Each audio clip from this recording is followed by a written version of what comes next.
सुप्रभात विद्यार्थियों। आज हम विश्वनाथ प्रसाद तिवारी द्वारा लिखित साक्षात्कार जब तक जिंदा रहूं लिखता रहूं की शुरुआत करेंगे। विश्वनाथ प्रसाद तिवारी जी हिंदी जगत के जाने माने कवि, लेखक, आलोचक एवं संपादक हैं। आप देश, काल और वातावरण के प्रति सजग और संवेदनशील रचनाकार हैं।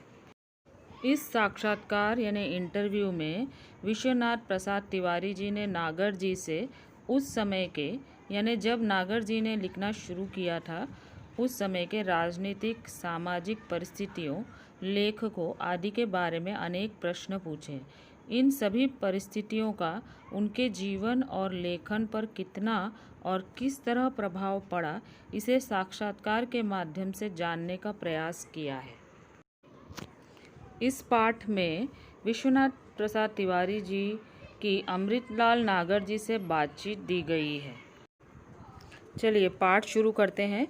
तिवारी जी पूछते हैं, नागर जी, मैं आपको आपके लेखन के आरंभ काल की ओर ले चलना चाहता हूँ। जिस समय आपने लिखना शुरू किया उस समय का साहित्यिक माहौल क्या था? किन लोगों से प्रेरित होकर आपने लिखना शुरू किया और क्या आदर्श थे आपके सामने?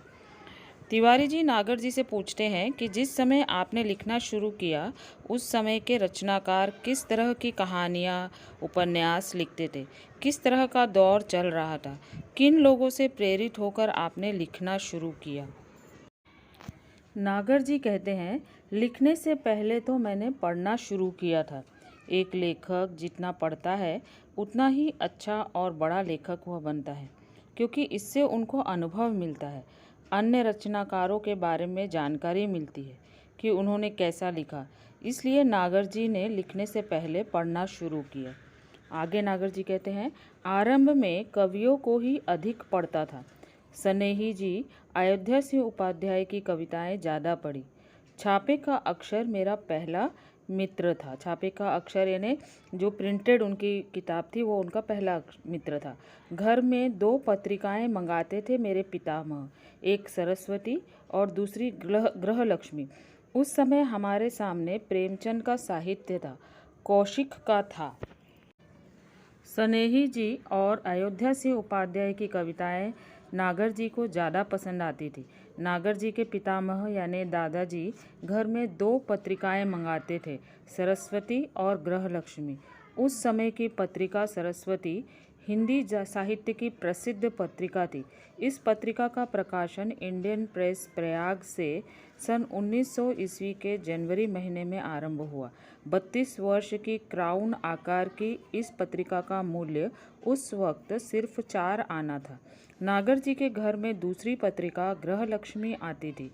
गृहलक्ष्मी तो आज भी निकलती है, तो ये पत्रिकाएं नागर जी के दादाजी मंगाते थे। नागर जी प्रेमचंद और कौशिक यानी विश्वंभर नाथ शर्मा कौशिक का साहित्य भी पढ़ते थे। आगे नागर जी कहते हैं, आरंभ में बंकिम के उपन्यास पढ़े। बंकिम चंद्र चटर्जी वही है छात्रों जिन्होंने वंदे मातरम लिखा है। शरद चंद्र को बाद में, उसके बाद शरद चंद्र चट्टोपाध्याय को नागर जी ने पढ़ा। प्रभात कुमार मुखोपाध्याय का कहानी संग्रह देशी और विलायती 1930 के आसपास पढ़ा। उपन्यासों में बंकिम के उपन्यास 1930 में ही पढ़ डाले। छात्रों, 1916 में नागर जी का जन्म हुआ और 1930 में उन्होंने ये सारे उपन्यास पढ़े। सोचिए, केवल 14 साल की उम्र में नागर जी ने इतनी बड़ी बड़ी किताबें पढ़ ली थी। आनंद मठ, देवी चौधरानी और एक राजस्थानी थीम पर लिखा हुआ उपन्यास उसी समय पढ़ा था। आनंद मठ यह बंगला भाषा का उपन्यास है। इसकी रचना बंकिम चंद्र चट्टोपाध्याय जी ने की थी। इस रचना का भारतीय स्वतंत्रता संग्राम में बहुत गहरा प्रभाव पड़ा। आज हम भारत का जो राष्ट्रगीत वंदे मातरम गाते हैं वो इसी उपन्यास से लिया गया है। तिवारी जी आगे पूछते हैं, क्या यही लेखक आपके लेखन के आदर्श रहे? नागर जी ने कहा, नहीं, कोई आदर्श नहीं, केवल आनंद था पढ़ने का। सबसे पहले कविता फूटी साइमन कमीशन के बहिष्कार के समय। 1928-1929 में लाठीचार्ज हुआ था। इस अनुभव से ही पहली कविता फूटी, कब लौ कहो लाठी खाए। इसे ही लेखन का आरंभ मानिए। छात्रों, साइमन कमीशन आप सब ने हिस्ट्री में पढ़ा है। इस कमीशन का बायकॉट किया गया था। साइमन आयोग 7 ब्रिटिश सांसदों का एक समूह था जिसका गठन 8 नवंबर 1927 में भारत में संविधान सुधार के अध्ययन के लिए किया गया था। इस कमीशन का बहुत विरोध हुआ क्योंकि कमीशन के सभी सदस्य अंग्रेज थे, जो भारतीयों का बहुत बड़ा अपमान था। इसलिए साइमन गो बैक के नारे लगे। उस वक्त लाठीचार्ज हुआ। यह सब देखकर नागर जी ने कविता लिखी और उस कविता का नाम है कब लौ कहो लाठी खाए, यानी कब तक कहे हम लाठी खाते रहे। यानी 1928-29 में उन्होंने पहली कविता लिखी। उस वक्त उनकी उम्र 12-13 साल की थी। तिवारी जी ने आगे पूछा, इस घटना के बाद आप राजनीति की ओर क्यों नहीं गए? नागर जी ने कहा, नहीं गया क्योंकि पिताजी सरकारी कर्मचारी थे। सरकारी कर्मचारी यानी गवर्नमेंट सर्वेंट।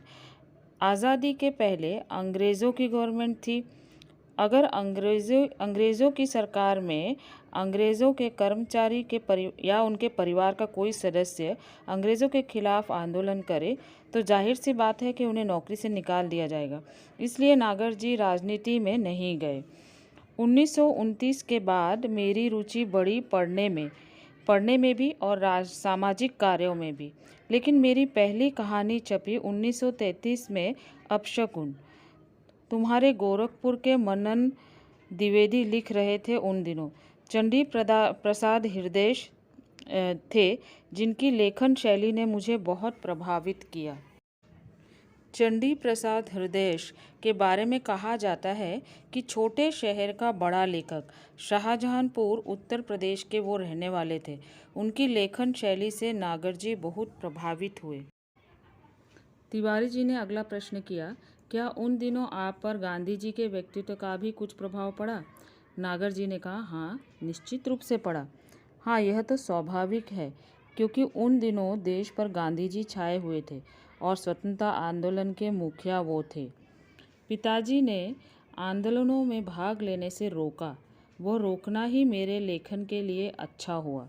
पिताजी ने जब आंदोलनों में भाग लेने से रोका तो एक सकारात्मक बात यह हुई कि मेरी लेखन में रुचि बढ़ने लगी। तिवारी जी ने अगला प्रश्न पूछा कि आपके लेखन में गरीबों के प्रति जो करुणा है वह किससे प्रभावित है? नागर जी ने कहा, वह तो अपने समाज से ही उभरी थी। मेरी पहली कहानी प्रायश्चित इसका प्रमाण है। हमारे पारिवारिक संस्कार भी थे। मेरे पिताजी में एक अद्भुत गुण था, वे किसी के दुख दर्द में तुरंत पहुंचते थे। इसने मुझे बहुत प्रभावित किया। हमारे समाज में उस वक्त बहुत दुख था, बहुत तकलीफ थी, अंग्रेज़ों का अत्याचार था। मेरी पहली कहानी प्रायश्चित इसका प्रमाण है, ऐसा लेखक कह रहे हैं। लेखक की कहानियों में गरीबों के प्रति करुणा इसलिए थी कि उनके पिताजी में भी वे गुण थे। वे किसी को तकलीफ होती थी तो वे तुरंत उसकी मदद के लिए पहुंच जाते थे। तिवारी जी ने पूछा, उस समय तो क्रांतिकारी आंदोलन भी हो रहे थे, क्या उनका भी आप पर कुछ प्रभाव पड़ा? नागर जी ने कहा, उसी से तो पिताजी ने डांटा और रोका। काकोरी बम कांड हो चुका था। 1921 से आंदोलन तेज हो गए थे। काकोरी बम कांड भारतीय स्वतंत्रता संग्राम के क्रांतिकारियों द्वारा ब्रिटिश राज के खिलाफ भयंकर युद्ध छेड़ने की खतरनाक इच्छा से हथियार खरीदने के लिए ब्रिटिश सरकार का खजाना लूटने की ऐतिहासिक घटना हुई थी 9 अगस्त 1925 में। इस ट्रेन डकैती में जर्मनी के बने 4 माउजर पिस्तौल काम में लाए गए थे। इस खजाने को लूटने के लिए हिंदुस्तान रिपब्लिक एसोसिएशन के केवल 10 सदस्यों ने भाग लिया था और इस घटना को अंजाम दिया था।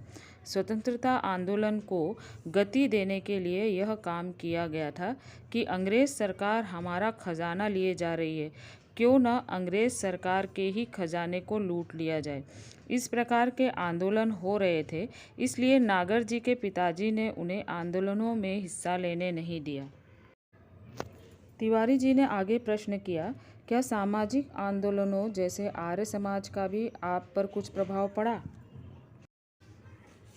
आर्य समाज एक हिंदू सुधार आंदोलन था जिसकी स्थापना स्वामी दयानंद सरस्वती जी ने 1875 में की थी।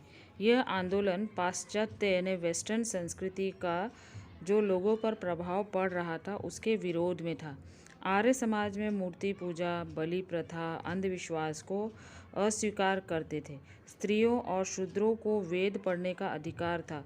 तो इन आंदोलनों का भी नागर जी पर असर पड़ा। नागर जी ने कहा, आरंभिक असर है थोड़ा ज़रूर। मेरे पिताजी में एक अच्छी बात थी कि उन्होंने मुझे सामाजिक आंदोलनों में जाने से कभी नहीं रोका। जवाहरलाल नेहरू से मेरी भेंट 1933 में हुई। उनकी माँ मेडिकल कॉलेज में दाखिल थी और उसी समय मेरा छोटा भाई भी वहाँ दाखिल था। नागर जी के पिताजी ने उन्हें सामाजिक आंदोलनों में जाने से नहीं रोका क्योंकि उसमें मार काट और या झगड़ा आदि नहीं होता था। जवाहरलाल नेहरू जी जब जेल में थे और उनकी माँ मेडिकल कॉलेज में दाखिल थी, यानी वो बीमार थी, तब नागर जी के छोटे भाई भी वहाँ दाखिल थे। तब उनकी माँ का हालचाल पूछने नागर जी जाया करते थे। नागर जी ने आगे कहा, नेहरू जी जेल में थे। उनकी माँ के पास कुछ कश्मीरी लोगों को छोड़कर कोई आता जाता नहीं था। मैं उनकी माताजी के पास रोज जाता था। पंडित जी जब जेल से छूटे तो मेरी उनसे वही भेंट हुई जो प्राय होती रहती थी। उनसे खूब बातें होती थी, हर तरह की। तिवारी जी ने पूछा, आपका पहला उपन्यास कौन सा है? नागर जी ने कहा, पहला उपन्यास लिखा 1944 में, महाकाल, जो छपा 1946 में। बंगाल से लौटकर इसे लिखा था। तिवारी जी ने फिर पूछा, क्या यही बाद में भूख नाम से प्रकाशित हुआ? नागर जी ने कहा, हाँ। बंगाल में 1943 में बहुत बड़ा अकाल पड़ा था जिसमें न जाने कितने लोगों की जान चली गई थी भूख से। इसकी वजह से अंग्रेज़ों ने बिल्कुल ध्यान नहीं दिया। लोगों के पास खाने को अन्न नहीं था और भूख से कई लोग मर गए। इसी से प्रभावित होकर नागर जी ने अपना पहला उपन्यास लिखा जिसका नाम महाकाल था। बाद में वो भूख नाम से प्रकाशित हुआ। तिवारी जी फिर नागर जी से पूछते हैं, नागर जी, आप अपने समय के और कौन कौन से लेखकों के संपर्क प्रभाव में रहे? नागर जी ने कहा, जगन्नाथ दास रत्नाकर, गोपाल राय गहमरी, प्रेमचंद, किशोरी लाल गोस्वामी, लक्ष्मीधर वाजपेयी आदि के नाम याद आते हैं। तो इनके चित्र दिए गए हैं बच्चों, देख लो। आगे नागर जी कहते हैं, माधव शुक्ल हमारे यहाँ आते थे। वे अजानुबाहु थे, ढीला कुर्ता पहनते थे और कुर्ते की जेब में जलियांवाला बाग की खून से सनी मिट्टी हमेशा रखते थे। 1931 से 37 तक मैं प्रतिवर्ष कोलकाता जाकर शरद चंद्र से मिलता रहा, उनके गांव भी गया। अजानुबाहु यानी ऐसे व्यक्ति जिनके लंबे हाथ होते हैं जो पैरों के घुटने तक होते हैं। तो माधव शुक्ल जी ऐसे ही थे। वे ढीला कुर्ता पहनते थे और कुर्ते की जेब में जलियांवाला बाग की खून से सनी मिट्टी हमेशा रखते थे। जलियांवाला बाग के बारे में आपने इतिहास में पढ़ा ही है।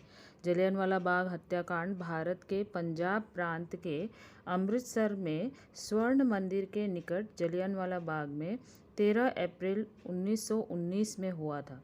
रॉलेट एक्ट का विरोध करने के लिए एक सभा हो रही थी जिसमें जनरल डायर नाम के एक अंग्रेज ऑफिसर ने उस सभा में उपस्थित लोगों पर गोली चलवा दी थी, जिसमें कई लोग मारे गए थे और कई लोग घायल हो गए थे।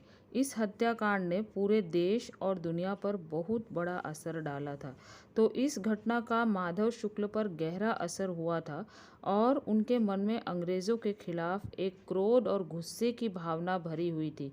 इसीलिए वह अपनी जेब में हमेशा जलियांवाला बाग की खून से रंगी हुई मिट्टी हमेशा साथ में रखते थे। एक पुड़िया में वे हमेशा यह मिट्टी रखते थे। नागर जी ने और एक बात का आगे उल्लेख किया कि 1931 से लेकर 1937 तक वे लगभग 6 साल तक प्रति वर्ष कोलकाता जाकर शरत चंद्र चट्टोपाध्याय, जो कि बहुत बड़े लेखक हैं, उनसे भी वह मिलते रहे और उनके गांव वह जाते रहे। फिर तिवारी जी ने पूछा, पुराने साहित्यकारों में आप किसको अपना आदर्श मानते हैं? नागर जी ने बताया, तुलसीदास को तो मुझे घुट्टी में पिलाया गया है। बाबा शाम को नित्य में प्रति रामचरितमानस मुझसे पढ़वा कर सुनते थे, श्लोक जबरदस्ती याद करवाते थे। घुट्टी में पिलाया जाना यानी बचपन से ही किसी बालक पर अच्छे संस्कार डाले जाना। जैसे किसी बालक को उसका पोषण अच्छी तरह से हो सके, इसलिए उसे घुट्टी पिलाई जाती है, उसी तरह यह संस्कार उनके बाबा के द्वारा नागर जी पर डाले गए थे। तुलसीदास, जिन्होंने रामचरितमानस की रचना की, उनके श्लोक उनके पिताजी उनसे जबरदस्ती याद करवाते थे। तिवारी जी ने फिर प्रश्न किया, नागर जी, आपने खंजन नयन में सूरदास के चमत्कारों का बहुत विस्तार से वर्णन किया है, क्या इन पर आपका विश्वास है? पुराने साहित्यकारों में सूरदास भी बहुत प्रसिद्ध कवि माने जाते हैं। सूरदास ने सूरसागर ग्रंथ लिखा, जिसमें कृष्ण भगवान की लीलाओं का वर्णन किया है। सूरदास की ही जीवनी पर आधारित नागर जी ने किताब लिखी खंजन नयन। कहते हैं कि सूरदास जन्मांध थे, यानी जन्म से अंधे थे। कुछ लोग कहते हैं जन्म से अंधे थे और कुछ लोग कहते हैं बाद में अंधे हुए। तिवारी जी प्रश्न पूछते हैं कि सूरदास के चमत्कारों का जो वर्णन आपने किया, क्या इन पर आपका विश्वास है? नागर जी ने कहा, नेत्रहीनों के चमत्कार हमने बहुत देखे हैं। उनकी भविष्यवाणियाँ कभी कभी बहुत सच होती है। सूर पंचशती के अवसर पर काफ़ी विवाद चला था कि सूर जन्मांध थे या नहीं। सवाल यह है कि देखता कौन है, आँख या मन? आँख माध्यम है, देखने वाला मन है। नागर जी के अनुसार नेत्रहीनों की भविष्यवाणियाँ सच होती है, क्योंकि उनकी छोटी इंद्रिय तेज हो जाती है। सूरदास के बारे में काफ़ी विवाद था कि वे जन्म से अंधे थे या बाद में अंधे हुए। नागर जी कहते हैं कि देखने वाला तो मन है, आँख तो सिर्फ माध्यम है। फिर तिवारी जी ने प्रश्न किया कि आपने कभी अपने लिखने की सार्थकता की परख की है, यानी आपके लिखने का लोगों पर प्रभाव पड़ता है? फिर तिवारी जी प्रश्न करते हैं कि आपने भ्रमण तो काफ़ी किया है। नागर जी कहते हैं, हाँ, अखंड भारतवर्ष का। अखंड भारतवर्ष यानी जब भारत के टुकड़े नहीं हुए थे, पाकिस्तान नहीं बना था, बांग्लादेश नहीं बना था, उस पूरे अखंड भारतवर्ष का भ्रमण यानी सफ़र किया है। पेशावर से कन्याकुमारी तक, बंगाल से कश्मीर तक, इन यात्राओं का यह लाभ हुआ कि मैंने कैरेक्टर यानी चरित्र देखे और उनके मनोविज्ञान को भी समझने का मौका मिला। लेखक जितने ज़्यादा लोगों से मिलता है, जितनी ज़्यादा यात्रा करता है, उतना ही लोगों के बारे में वह जानता है। उन्हीं अनुभवों से बने हुए चरित्र को वह अपने उपन्यासों और कहानियों में डालता है। तो नागर जी भी यही कह रहे हैं कि उन्होंने पूरे अखंड भारतवर्ष का भ्रमण किया है, पेशावर से कन्याकुमारी तक, बंगाल से कश्मीर तक। इन यात्राओं का उन्हें लाभ यह हुआ कि अनेक चरित्र उन्होंने देखे और उनके मनोविज्ञान को समझने का भी उन्हें मौका मिला। तिवारी जी ने पूछा, अपने समय के लेखकों में आप किन्हें पसंद करते हैं? नागर जी ने कहा, अगर दिल से पूछो तो एक ही आदमी, उसे बहुत प्यार करता हूँ, वह है रामविलास शर्मा। रामविलास शर्मा हिंदी के एक प्रसिद्ध आलोचक माने जाते हैं। प्रभात कुमार मुखोपाध्याय का संग्रह देशी और विलायती अगर मिल जाए तो फिर पढ़ना चाहूँगा। बदलते हुए भारतीय समाज के सुंदर चित्र है। प्रभात कुमार मुखोपाध्याय ये बंगाली लेखक है। अभी भी नागर जी को उनकी रचना देशी और विलायती मिली तो वह दोबारा उसे पढ़ना चाहेंगे। नागर जी कहते हैं कि उनकी कहानियों में बदलते हुए भारतीय समाज के सुंदर चित्र हैं। टॉल्स्टॉय और अंतोन चेखव महान रूसी लेखक हैं। इनकी रचनाओं से भी नागरजी बहुत प्रभावित हुए हैं, इसलिए वे कहते हैं कि इनकी रचनाएं भी मुझे बहुत प्रिय है। तिवारी जी पूछते हैं, आपने तो पत्रों का भी बहुत संकलन किया है। नागरजी ने कहा, हाँ बहुत, पत्रों का संग्रह भी काफ़ी है, लेकिन वह व्यवस्थित नहीं है, न ठीक से नहीं रखे हुए हैं। मैंने प्रत्येक जाति के रीति रिवाज भी इकट्ठे किए हैं। इसके लिए घूमना बहुत पड़ा है। बड़े बूढ़ों से सुनकर भी बहुत कुछ प्राप्त किया है। गदर के फूल के लिए मुझे बहुत लोगों से मिलना जुलना पड़ा। तिवारी जी ने फिर पूछा, आपने अपने उपन्यासों के लिए फील्ड वर्क बहुत किया है। तिवारी जी पूछते हैं कि आपने अपने उपन्यासों के लिए फील्ड वर्क बहुत किया है। फील्ड वर्क यानी जिन लोगों के बारे में वे उपन्यास लिख रहे हैं उनके बारे में जानकारी प्राप्त करना। नागरजी ने कहा, हाँ बहुत करना पड़ा है। नाचो बहुत गोपाल के लिए सफाई कर्मियों के बस्तियों में जाना पड़ा, उनके रीति रिवाजों का अध्ययन करना पड़ा। नागरजी की एक रचना है नाचो बहुत गोपाल, जो सफाई कर्मियों पर आधारित है। इसके लिए नागरजी को उनकी बस्तियों में जाना पड़ा और ये पता करना पड़ा कि उनका जीवन कैसा होता है, उन्हें किस मोड़ से होकर गुजरना पड़ता है। और तो नागरजी उसके बारे में जानकारी प्राप्त करने के लिए सफाई कर्मियों की बस्तियों में भी गए थे। तिवारी जी ने अगला प्रश्न किया कि नागरजी, क्या आप मन और प्राण को अलग अलग मानते हैं? नागरजी ने कहा, हाँ प्राण को मन से अलग करना पड़ेगा।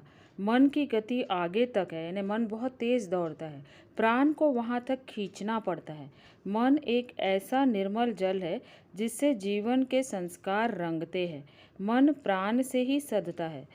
तिवारी जी ने कहा, सूर में आपने मन को ही पकड़ा है। नागरजी ने कहा, हाँ सूर ने एक जगह लिखा है, सूर यानी सूरदास, सूरदास ने एक जगह लिखा है, मैं 10 दिशाओं में देख लेता हूँ। जब पूरी प्राण शक्ति एक जगह केंद्रित होगी तो इंट्यूटिव आई बनाएगी ही, यानी जो नेत्रहीन होते हैं वो पूरी प्राण शक्ति एक जगह केंद्रित कर देते हैं तो वह सभी दिशाओं में देख सकते हैं। तिवारी जी ने कहा, नागरजी, हम लोगों ने आपका बहुत समय लिया, बल्कि आपकी उम्र और स्वास्थ्य का भी लिहाज नहीं किया। इस पर नागरजी ने कहा, स्वास्थ्य ठीक है मेरा। पत्नी की मृत्यु के बाद एक टूटन आ गई थी, लेकिन फिर मैंने सोचा कि लिखने के सिवा और चारा क्या है। तुम लोग यह मनाओ कि जब तक जिंदा रहूं लिखता रहूं। नागरजी अपने लिखने के काम से बहुत प्यार करते हैं। जो व्यक्ति अपने काम से प्यार करता है वो आजीवन वही काम करना चाहते हैं। इसलिए नागरजी कहते हैं कि जब तक मैं जिंदा रहूं लिखते ही रहना चाहता हूं। प्रिय विद्यार्थियों, आशा करती हूँ कि यह पाठ आप सबको समझ आ गया होगा। समझाए गए पाठ के शब्दार्थ और मुहावरे अपनी नोटबुक में लिखें। धन्यवाद।